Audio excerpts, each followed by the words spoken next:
Hi everyone, I'm from Sangam Festival, just waiting for a few more people to come in because at the moment we've only got 14 attendees. So I'll just say some bits and pieces now as we wait. You'll see at the bottom of your screen, if you've switched it on, and also in the chat, that we have closed captions for this event. If you wish to switch them on, please read the instructions in the chat. Very important, if you actually want to ask questions during this event, that you put the questions in the Q&A. You can put them in the chat, but there's not as definite a guarantee that we will answer them, because the Q&A is where we will look for questions. So if you really want your question to be asked, please look in the Q&A. This session, I'll be introducing you to the two gentlemen that will be talking, and we will be leaving time at the end of the session to answer any questions that you may have. I'll just give it another minute. And as I said, please note, if you want to use closed captions, instructions are in the chat. I'd like to say thank you as well to Clear Text for providing us with this service today.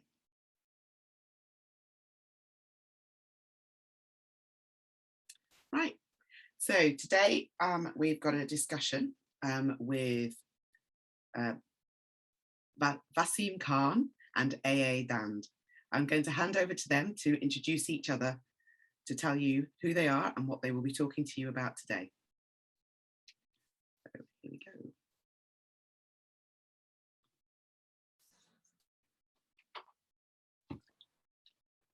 Right, I guess we're on air now. Yeah, I think we're live. Okay, brilliant, fantastic. So first of all, I think it's appropriate to thank our hosts for arranging this and the Sangam Festival, for inviting us to be a part of it, and to thank everybody who's tuned in on this very wet day, certainly down in London where I am. How is it up where you are, Amit? Is it equally wet? It's the north, mate. It's always raining. Well, thank you for joining us for this next hour. So what we're going to do is Amit and I are going to have a conversation. We're going to talk about our books, about crime fiction, and about anything else that tickles our fancy.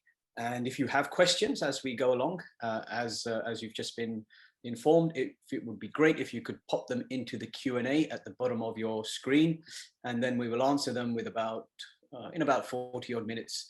We'll have a crack at answering some of those. So let's introduce ourselves. So Amit, would you like to introduce yourself? My name is Amit Dhand. I am a crime fiction writer from Bradford.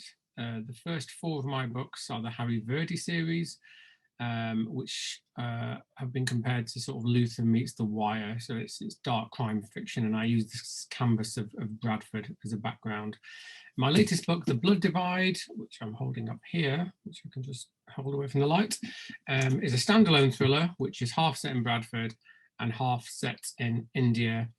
And it's comparable sort of, it's a race against thriller where one man is hunted to find out secrets from his past that he doesn't know. So that's me. Over to you, Vas. You neglected to mention one thing, Amit, and that is the fact that you are the Asian alter ego of Batman. Yeah, I was gonna come to that, but I've got my Batman chair here, so I think that. Yeah. Come on, let's have a look at the Batman chair. I'll show it at the end because I'll have to show the bat symbol, which is probably. Can you see it? I don't think you can see it in this light, unfortunately. But yes, I do have a Batman chair, and yes, it is my lucky charm, which the Red Hot Chili writers continue to take the mick out of, but it's only because they're extremely jealous that they don't have one. Yes, we're all very, very jealous of your Batman chair. So I'm Vaseem Khan. I write 2 series. The first series, the Baby Ganesh Agency series, 5 books set in modern India, in Mumbai, where I lived for a decade. And the first book in that series was The Unexpected Inheritance of Inspector Chopra, which is translated around the world now and basically gave me a career. My current series is set in 1950 in India, just after partition and independence. And the first book in that series is Midnight at Malabar House, and features or introduces India's first female police detective. And we'll talk a little bit more about that later. And that book just last month, or earlier this month, I should say, on the 1st, won the Crime Writers Association Historical Dagger. Right, Amit, that's enough intros. Let's talk a little bit about how we've ended up at this place where we get invited to these festivals so we can spout off about our careers and our writing. Tell us about your journey to becoming a writer, because we're both from a British Asian background, and certainly in crime fiction or genre fiction, maybe 10 years ago, you would have been hard place to find anyone of our background being published. Yeah, so my journey to become a published author started back in 2006, when after a long sort of hiatus of not reading anything, because I went to university, I became a pharmacist, and whereas I'd grown up with a love of sort of crime fiction, albeit through, started off with Enid Blyton and then moved on quite quickly to sort of Stephen King and Thomas Harris. There'd been a long gulf where I hadn't read anything, but it was 2006. I was in the pharmacy and somebody gave me a Tess Gerritsen crime thriller, and I read it and sort of rekindled my love affair with the genre. And I thought to myself, there's no Asian crime writers out there, and I wondered why. And I thought that I might try to become the first crime writer to have a series. So I started in 2006 and thought it would be very straightforward. Eventually got published in 2016, so 10 years later, 1.2 million unsuccessful words, more rejections than I care to remember. But it was a really hard slog, and I think it's because everybody always associated South Asian authors with wonderful literary works of fiction that win Man Booker prizes, but nobody had ever ventured into the crime fiction field. So I started my journey, like I said, in 2006. I got signed with an agency in 2008. I'm quite happy to tell the viewers that I got 66 rejections before I finally got one that said, we'll represent you. I stayed with that agency for 3 years. It didn't work out because for various reasons, I think that I needed to start afresh. So I left that agency, went out to get a new agent, which I eventually got, and then finally managed to write Streets of Darkness, which was published in 2015. So it absolutely was not a straightforward path. And I think that we as crime writers, where rejections, we take rejections now, they're like badges of honor, aren't they? It's quite normal to be rejected. How about you? I mean, did you write your first novel and immediately get published, or do you have as many as I did? No, I've made a nice dress out of all of my rejections. A similar sort of story. I wrote my first novel age 17. I was reading Terry Pratchett's Discworld at the time, and I thought, you know what, this is easy. I mean, I don't have to go to university or get a real job. I can just be a novelist and become famous. And you can imagine, coming from an Asian household, what my parents thought of that particular plan. But anyway, I finished a book. It was a comic fantasy. I sent it in, put on my velvet smoking jacket and waited for my contract, which did not materialize, funnily enough. And instead, I got my first set of rejection letters. Over the next 20 odd years, I wrote 7 novels, sent them in, all of them roundly rejected for various reasons. And I tried everything. I tried literary fiction, I tried thrillers, I tried erotic fiction, 50 Shades of Brown, Brown being crap. I mean, yeah, they were rubbish, most of them. Towards the end of that period, the writing began to get a little bit better, and I got some encouraging responses from agents to say, look, the next thing you write, just send it to us. This one didn't quite fit our list, but we'd be quite interested in anything else you have to offer. And I was as surprised as anyone else, I suppose, when at the age of 40, I got a 4-book deal from Hachette, Hodder and Stoughton, for the Baby Ganesh Agency series. And the first book in that series was The Unexpected Inheritance of Inspector Chopra, which went on to be a bestseller and gave me the platform to do what I do now. And if there's anything that I've learned over that entire period, other than the fact that you have to be quite persistent if you've got a childhood wish that I had to be an author, it's that the industry is beset by vagaries. Nobody really knows what they're doing. And that's why you see often massive advances paid out for debuts, which everybody thinks this is going to be the one, this is going to really hit big. And then it turns out to be a damp squib. And other books, which everyone ignores, but then suddenly word of mouth ignites their popularity. And the next thing you know, they're bestsellers. So there is no real rhyme or reason. I think you're right. And to put it into context, I mean, The Blood Divide was the skeleton, that's the first book that I ever wrote, but it was widely rejected in 2011 because it wasn't the right time. You know, nobody knew that there was a marketplace for South Asian authors to write crime fiction. So it's interesting that 10 years later, and there has been a shift, there has been a change from publishers and from communities wanting to explore different storylines, that 10 years later it's been published, and we are now sort of you know, the movie rights that are being contested quite hotly at the moment, and it just feels like the time is right for South Asian stories to finally break out. And much like, you know, the Scandinavian crime, when that took off in a big way a few years ago, maybe a decade ago now, I think that there is more of an appetite now to explore these stories that we write about. What do you think? Well, absolutely. And another good friend of ours, Abir Mukherjee, I mean, he's another one leading the way. His stories set in 1920s Calcutta, hugely popular. My stories set in modern India and in post-independence India, and now the books that you're writing. So tell us a little bit about the book. Tell us about The Blood Divide, since that's your current book. Yeah, it's I wanted to explore the partition of India, but not in the way that other authors have done it, which is either by writing historical fiction, such as you and Abir do, or with a very factual book that basically is more of a studious thing. I wanted to write a commercial thriller which explores partition in a commercially thrilling way, but I use that as a vehicle to explore it, so that people will start talking about partition, maybe from a new generation, a younger generation, because partition of India is not taught at schools. And British Empire is really glossed over. In fact, I don't even think it's mentioned. I don't think I remember studying anything about British Empire when I was at school. So I wanted to address it, but write a commercial thriller. And the way I did it was I went to India and I did the route that my character does. So I thought to myself, what's the one thing that might be holding me back? And you have to remember, this is back in 2011 when I did the research for this book. And I thought, well, in order to make it authentic, let me do the route that my character does. So I packed my bags, I went to India, landed at Delhi, and just as my character does, I got a taxi, and I said to the taxi driver, I'm going to be with you for 3 days.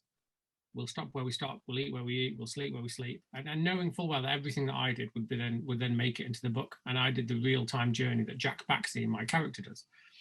So that, in terms of authenticity, I think is really important, because I can now take the reader into that world in a really authentic way. I've got to be honest, you know, I did some stuff that probably, now that I'm married with children and quite stable, I probably wouldn't have done. India can be quite a dangerous place if you don't know where you're going. But for me, I landed in Delhi, I did some research. I knew that there was a place called Sadar Bazaar, which is the largest underground market in India. It's like a small city, and I wanted to see if that would be a good place to set some action that happens in the book. And I descended into the underground depths of Sadar Bazaar.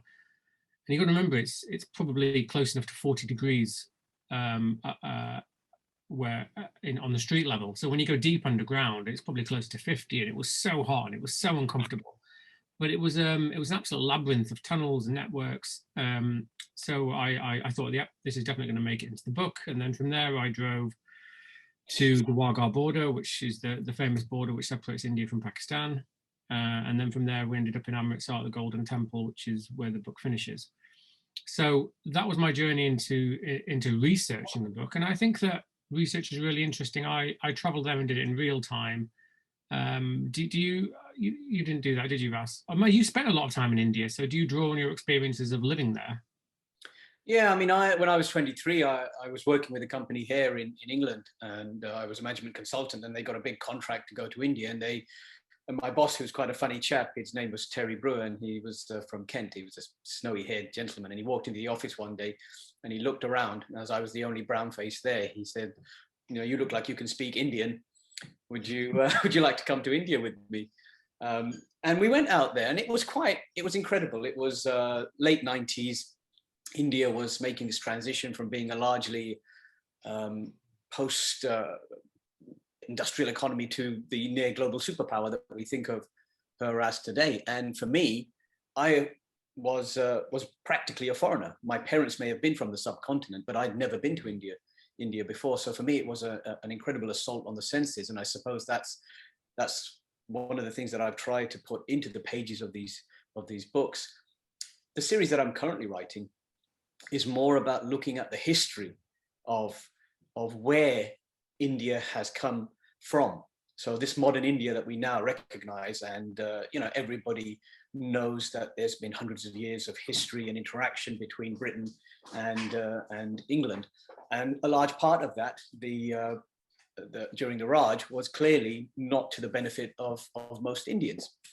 However, when you look at it in the fullness of time, one of the things that surprised me was how Indians themselves they're so forward-looking, they're so intent on trying to transform their own society, which is not perfect, not by a long way. And one of the things that I try and do in my novels is to showcase both the good side of India and the not so good, the darker sides, because we have this habit in Western fiction and on screen of slightly mythologizing India and turning it into a land of swamis and snake charmers. And, I've said this before, but viewers might be amazed to realize that Indians don't get up and dance in choreographed numbers in the street every five minutes.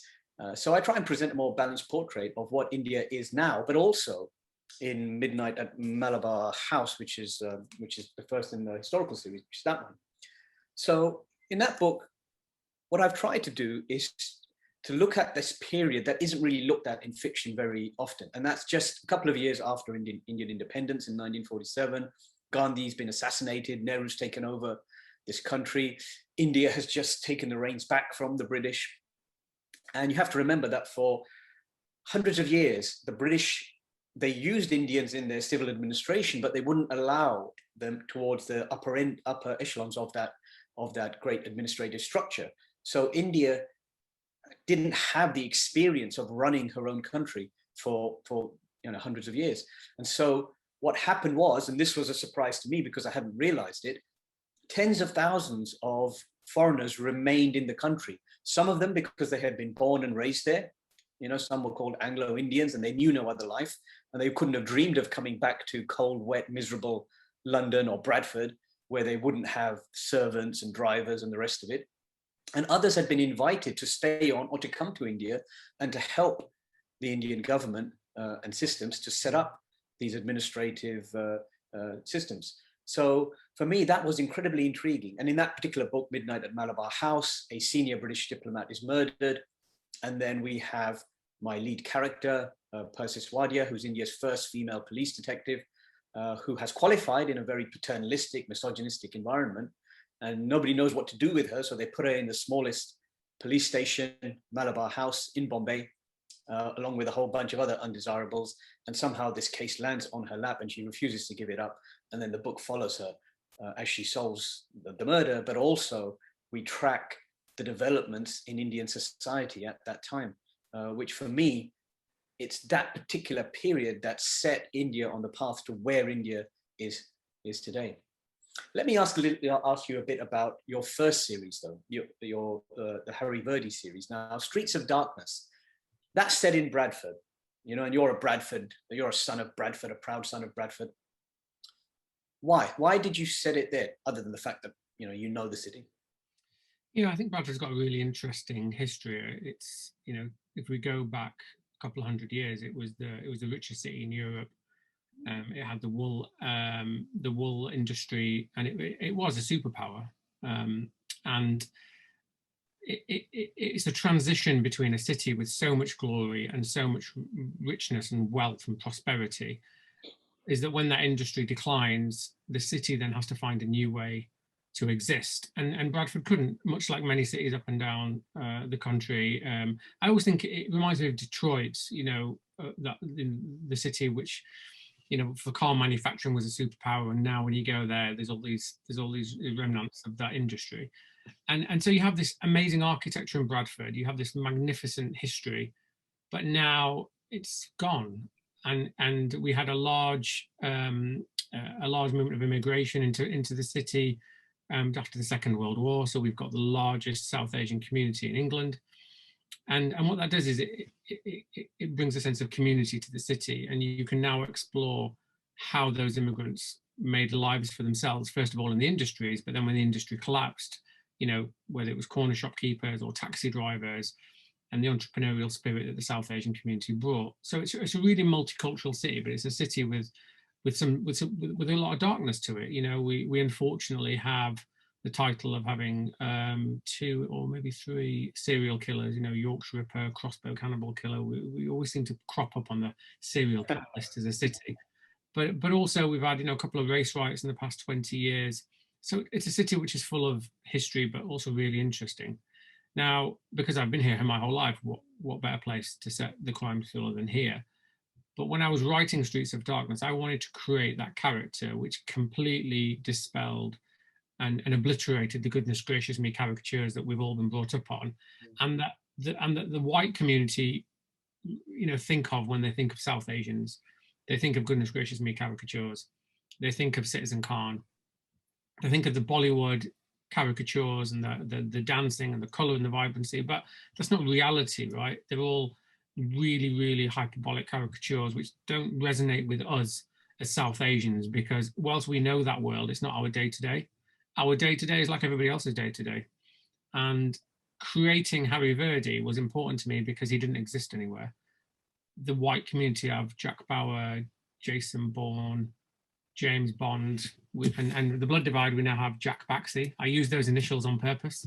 I use JB because the initials are really important to me. Jack Bauer, Jason Bourne, James Bond.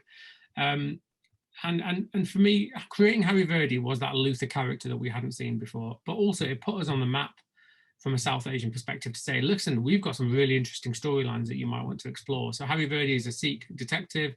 He's married to a Muslim woman, so there's an interracial, interreligious marriage there. And exploring brown and brown racism, no one had ever done that before, because we as brown people always talk about racism as white on brown, but we know damn well that within our own communities, brown on brown racism is a significant problem.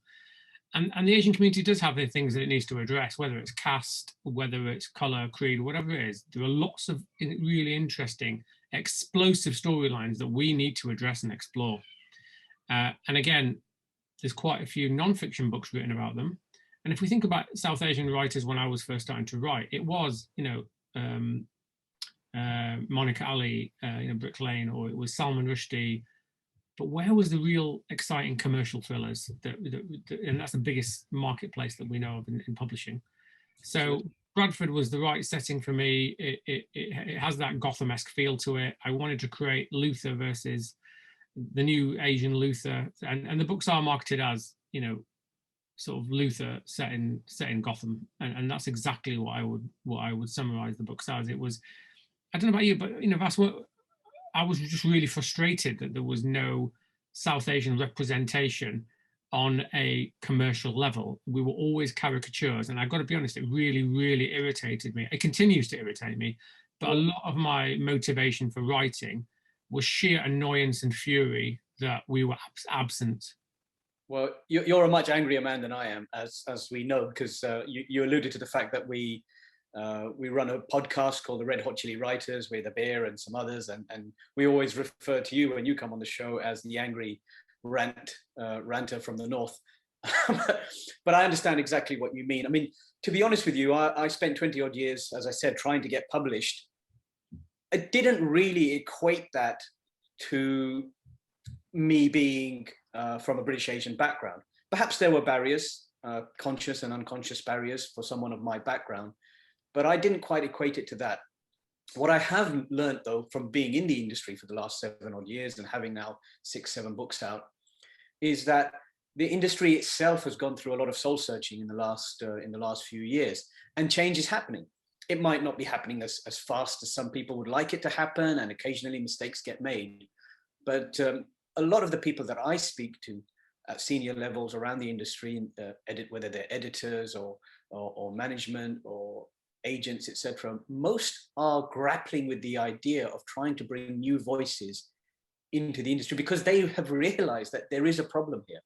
And the industry works on a phenomenon known as comping. In other words, when they publish new books or take on new books to publish, they compare them to previous books and how successful those previous books have been. So if you look back and you see, you know, a whole litany of books that are written by white authors with white characters, and those books have been successful, the industry is quite risk averse. And so they feel, well, we're taking a huge risk by publishing people like us, writing stories like we are.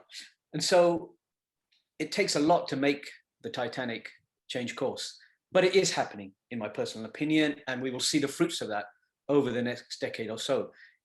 I can't emphasize enough how important it is for readers to be a part of that equation, because until readers buy the kind of books that we write, the industry has very little financial motivation to publish more books of the type that we write.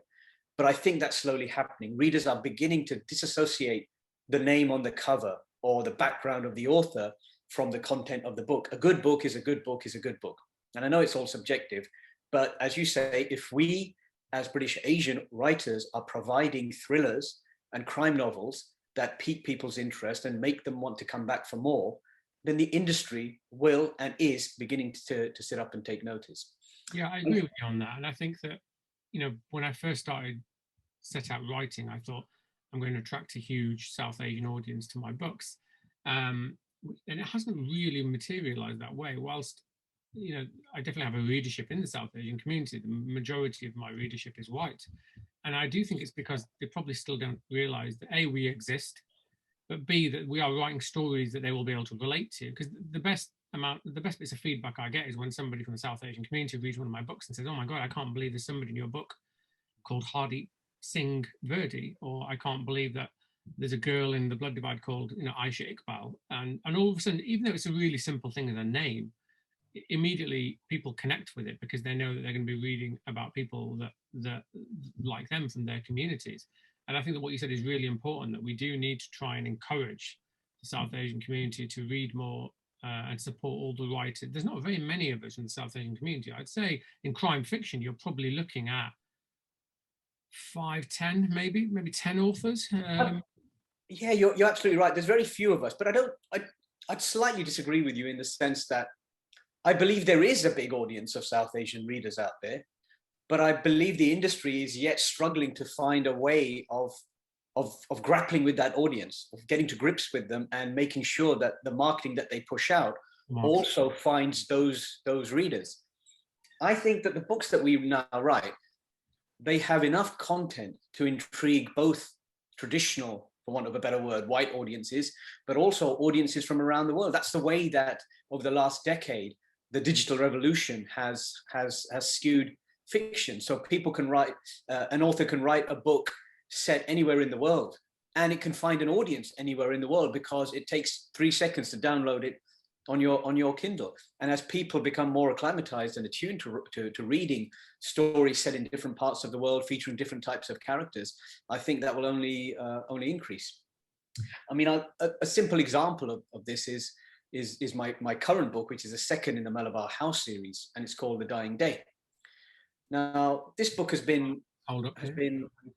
Oh, you've got a copy, have you? Oh, great. Well, it looks very nice. Thank you. Very nice, yeah. So it's that book has been on a journey of about 20 years.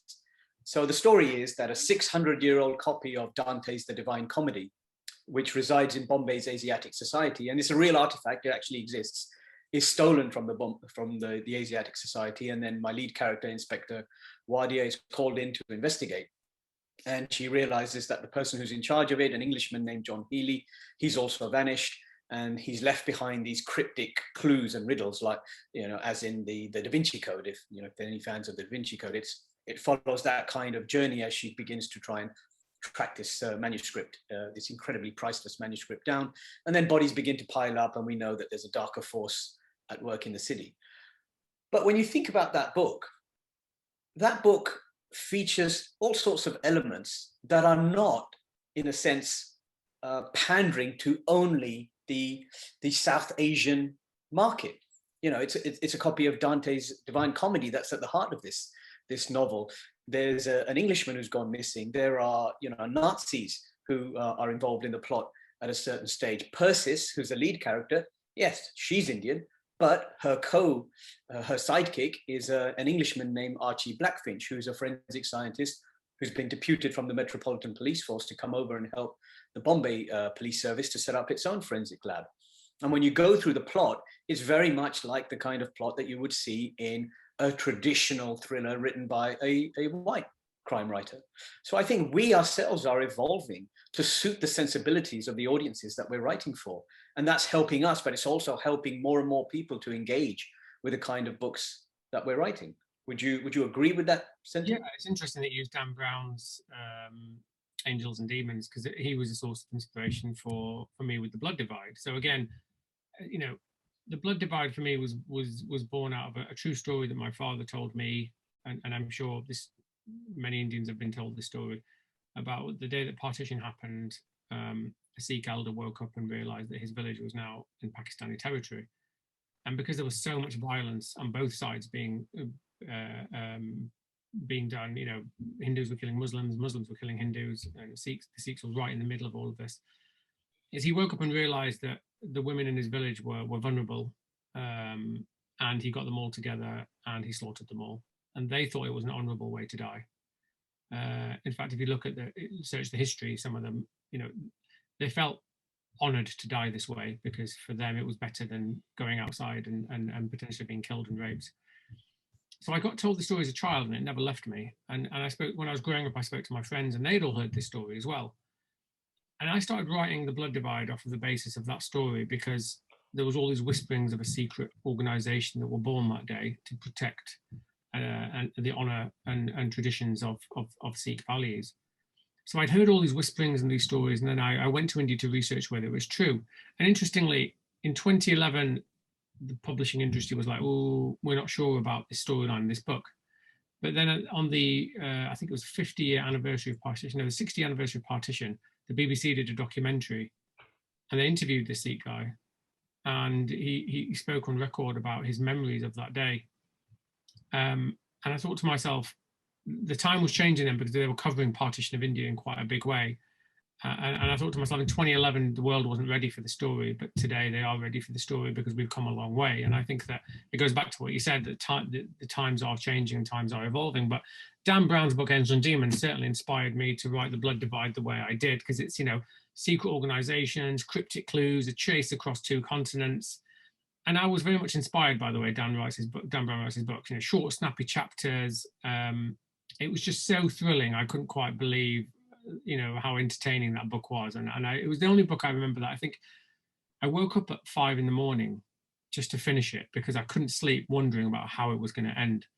And that's the only time that's ever happened to me. And it's odd, isn't it? I mean, he's not everyone's cup of tea, but crime fiction is such a broad genre now.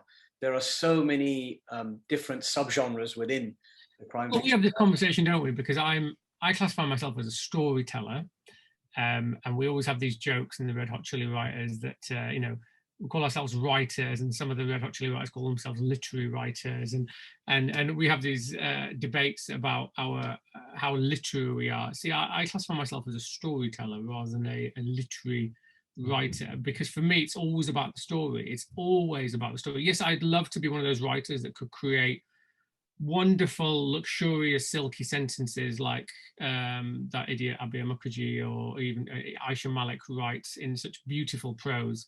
You're not too bad at it either, Vas, but I'm quite fiercely a storyteller first. Your beard is very silky. Yeah, I just want to crack on with a really good story, you know, and keep my chapter short and snappy and really get people to finish the book really quickly. It's interesting that there is a difference, isn't there, in the way that we all, as the Red Hot Chili Writers, write, and the way that we think of the craft of writing books. I'm very much a storyteller first and foremost, but would you say that you're a storyteller first and foremost, or do you? Well, do you get excited with the literary? You're right. I don't think you can be a writer if you're not first and foremost a storyteller, regardless of which genre you're writing in, or regardless of what style you're trying to write in. If you don't have a story at the heart of it, it really isn't much of a book.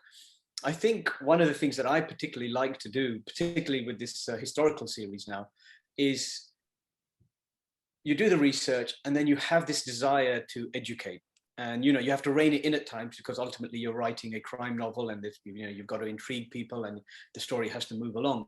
But Midnight at Malabar House, one of the reasons I personally think, I can't be sure because I haven't talked to the judges, but one of the reasons I think that it did win the Historical Dagger is because I think it brought to life a period in Indian history that the audience of readers don't know that much about, which is just after Indian independence. We know quite a lot about the Raj era because that's really well documented in non-fiction in particularly, but also to a lesser extent in fiction.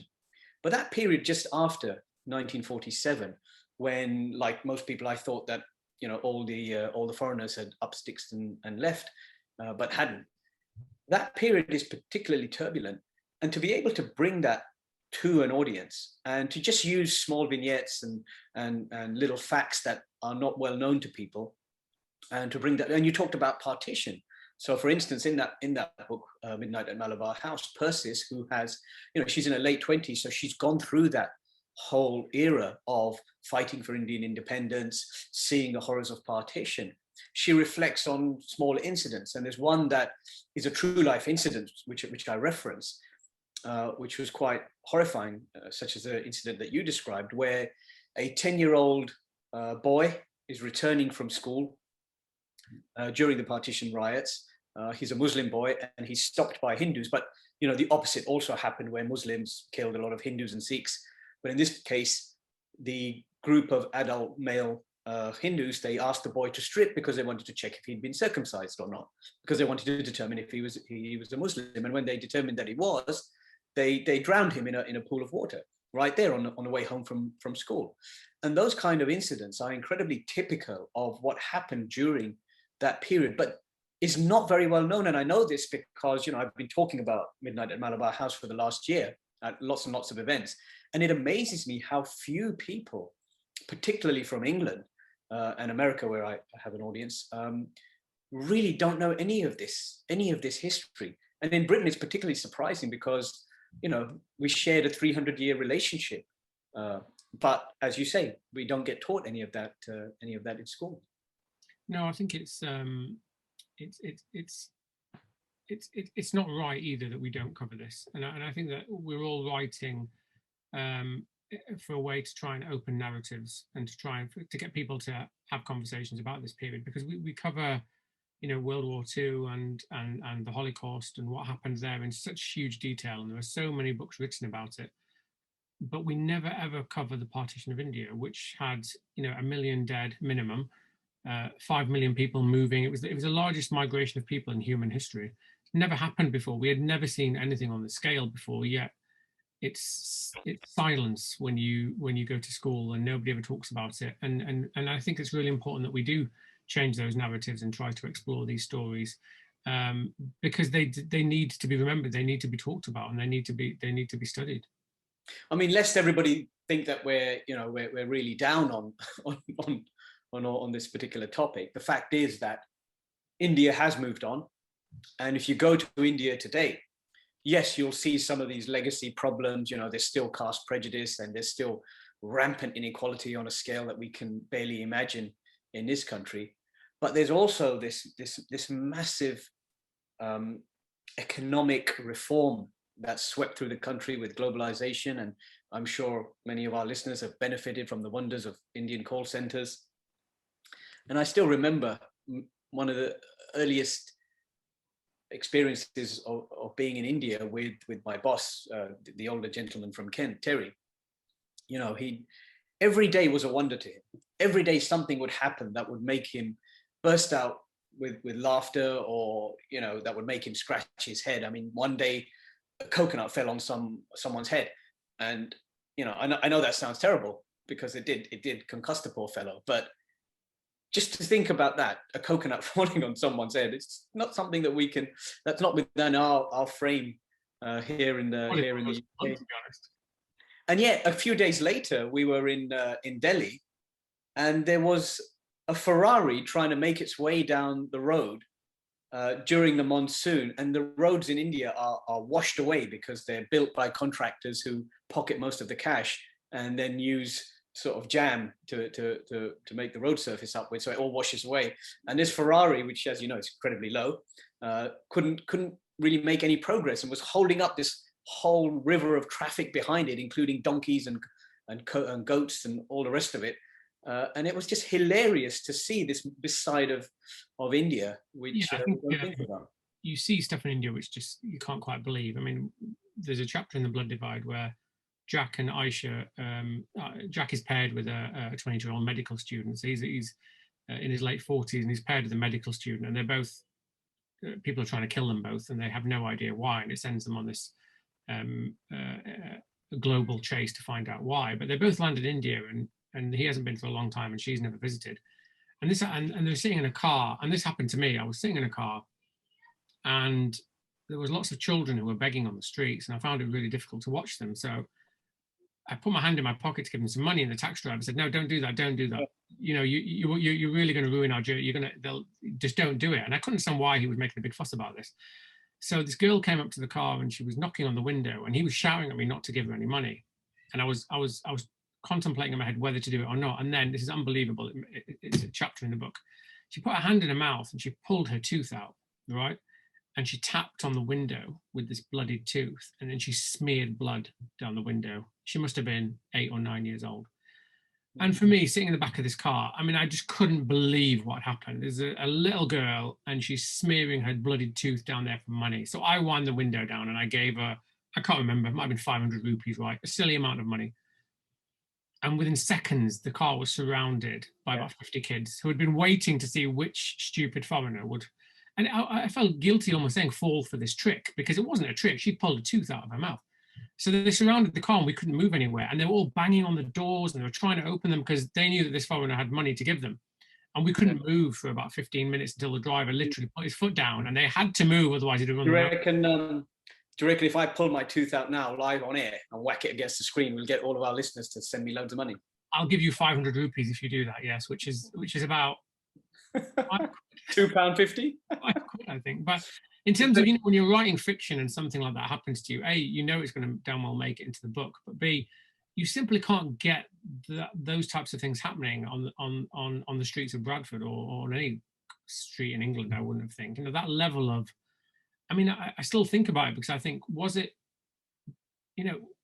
she knew that doing something that graphic would make me give her some money, and I couldn't figure out, I just couldn't figure out how it was happening. Well, one of the most wonderful stories I have of modern India, which went into one of my books, I can't remember which one now, is the plight of eunuchs. So eunuchs are the transgender community in India who are being massively marginalized, even more so than the people at the bottom of the caste system. That the eunuchs are truly have had a really bad time of it.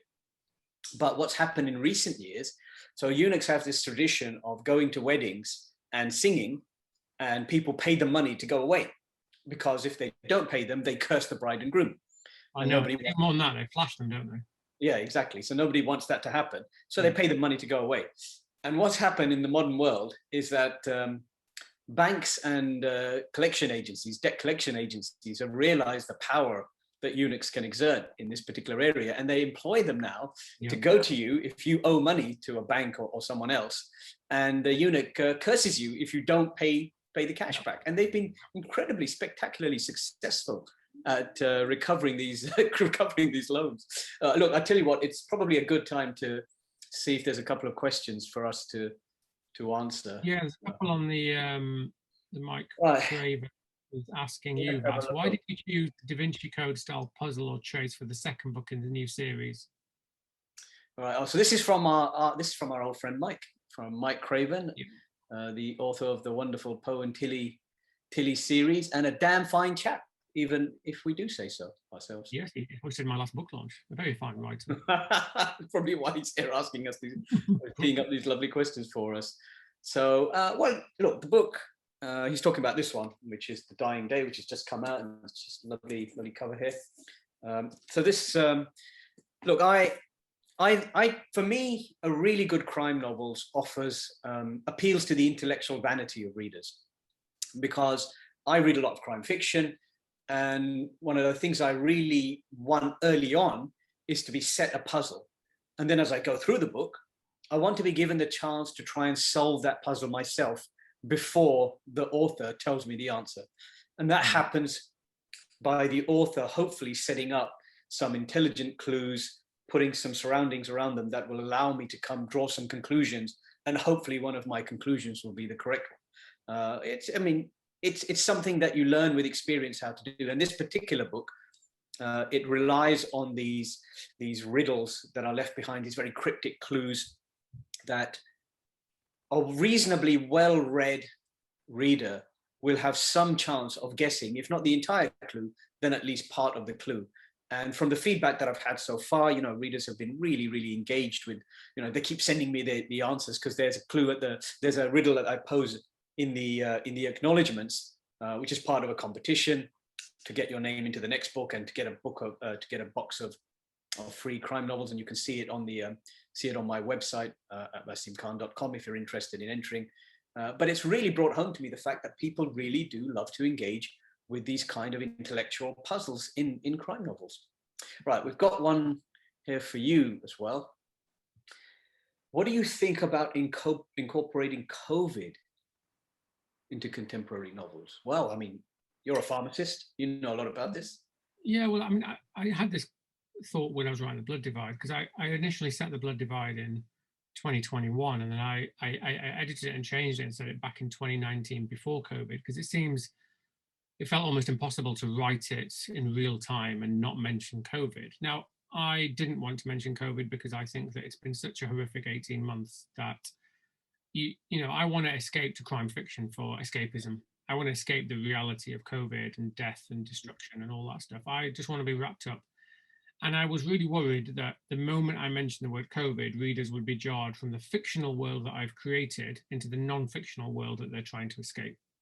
And I think the minute you do that, you lose as a writer, because, and I'm sure lots of people have had this experience before, where you're reading a book and you're totally in it and you're loving it, and then something will happen where you're jarred back to reality, and you forget, and you lose the momentum then.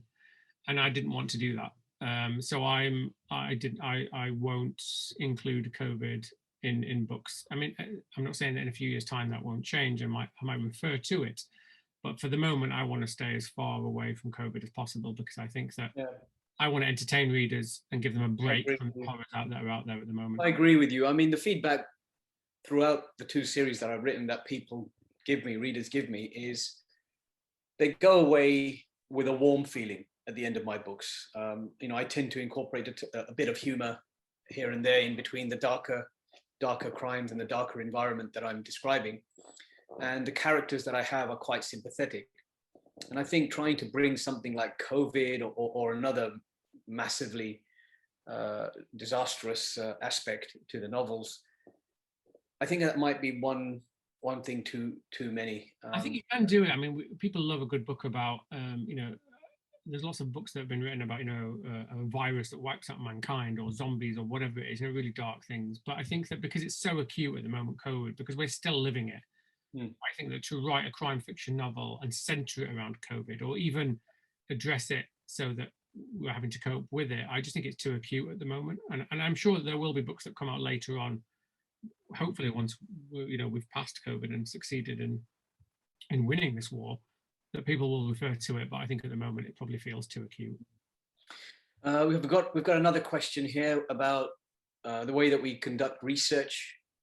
Yes, I'm a real-time researcher. I mean, like I said, The Blood Divide, I went to India and did the route so that the smells were the same, the food, where I ate, where I slept, who I saw. The girl with the tooth makes it into the book, the taxi driver makes it into the book.